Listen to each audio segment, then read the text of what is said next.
That means it's always changing. It's always going to have to adapt to the changing conditions in the material world. That's not a bad thing. That's just the way it is. So, you who are my students and disciples are also going to have to adapt the presentation in the future. Like after 2012, things are going to be very different. And we don't know exactly how things are going to change, but we know they are going to change for sure. So, your presentation will also have to be different. Maybe you have to come up with a new name or a new style or a new method of presenting things to people. We may not even have the internet anymore. Who knows? So somehow or other you're going to have to adapt in order to continue. That's why Śrīla Prabhupada says, what is the word that he uses?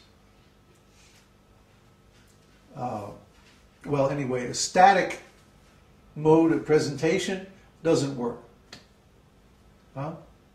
If it's just like mimeographed, you know, making copies of the same old thing, that's not going to work. Yes, we have to keep the scriptures without any changes. But the way that we present those scriptures has to change. It has to change. Why did I do all that work on ontology, ontological analysis, and when I wrote my Vedanta commentary, I included a whole section on quantum physics and stuff like this, to build a bridge to the portion of Western science and philosophy that has some equivalence to the understandings that we received through the Vedas. To build a bridge so that people with a Western education or scientific education can have some appreciation for the value of the Vedic teachings. So that's why the acharyas or the teachers have to invent new things. They're not changing the teaching, but just the presentation. Any other questions? Yes. From Laura. Do the Vedas tell us why we no longer live thousands of years in a lifetime and why we lost intelligence over time?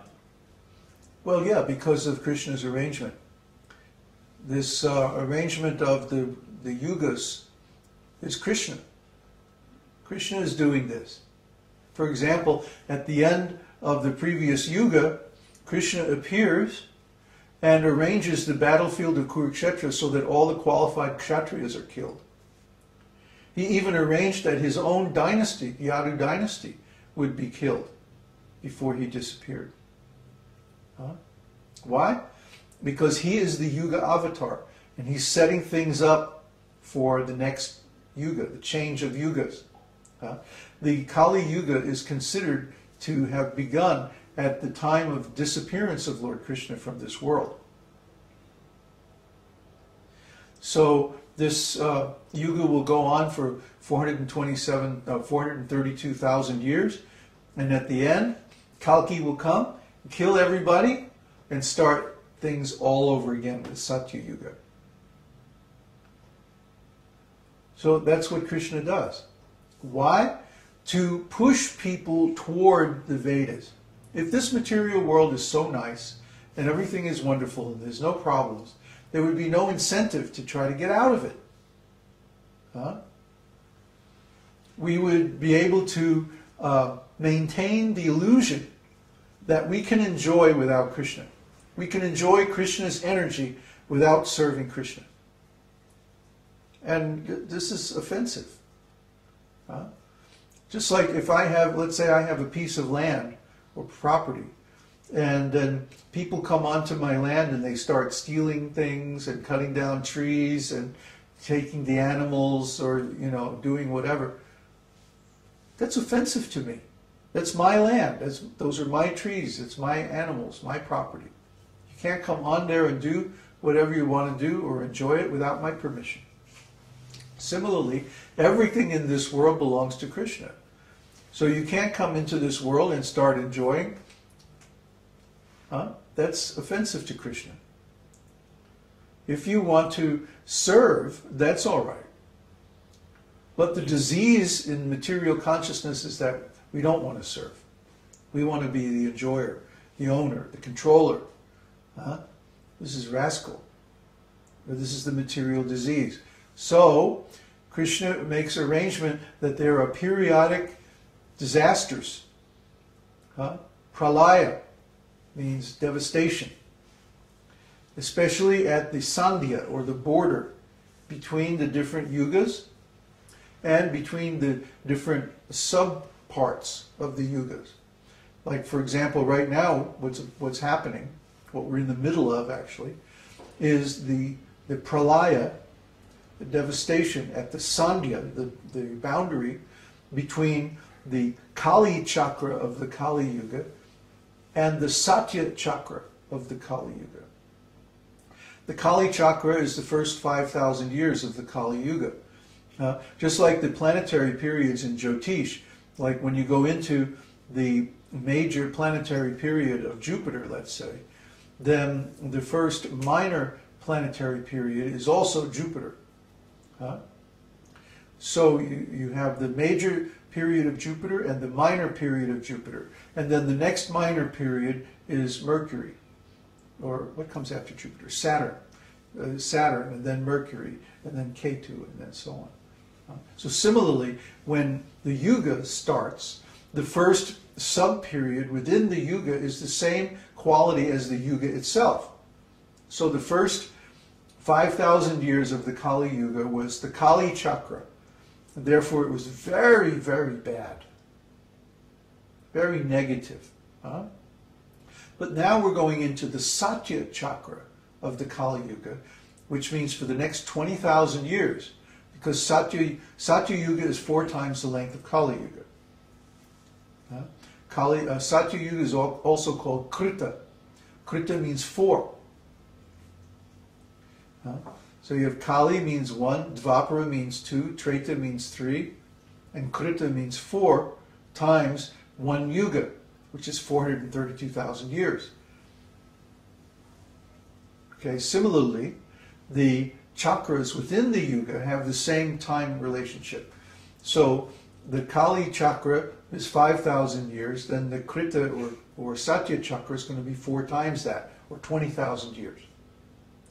10,000 years of improvement, followed by 10,000 years of degradation. And then it goes into the Dvapara chakra, and it's going to be even worse, and so on. By the end of Kali Yuga, people are going to be little midgets, like 2.5 feet tall, less than a meter tall, like little pygmies, and they'll eat their babies and their grandmothers and stuff like that. Really nasty little rascals. So then the Kali ends when the Lord comes and just chops them all down. Get rid of these people, because they're all demons. So yeah, the Lord sets this up. It's His arrangement to keep us from becoming complacent, to keep us from becoming settled in this material world. There's always periodic disasters. It's like, wake up! It sucks here. Yeah, get out. Okay, any more questions?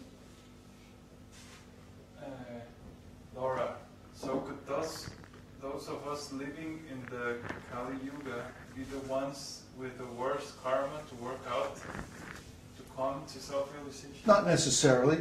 It's just our timing is bad. Well, some sages appreciate, right? What's that? Some sages appreciate that I be born in Kali Yuga because it's very easy to... That's another point Uddhava is making, that there's some shlokas appreciating the Kali Yuga, because in Kali Yuga it's very easy to attain self-realization just by chanting the holy name. Actually, this chanting process works in any yuga. But in other yugas we have a better situation, better conditions. And so these other processes are also valid. And it makes things a little more confusing. Here in Kali Yuga, at least we have the advantage that nothing works except chanting the holy name. One more question. One more question, that's it. Varun. So in Satya Yuga there is Kali Yuga, and how does that affect the people in Satya Yuga? Are they removed of Satguna? Do they turn bad? Is it the same in every other yuga? Yes, but in different degrees. In other words, in Satya Yuga, goodness is predominant. And even though there's a Kali chakra within the Satya Yuga, it's not so bad. Similarly, within the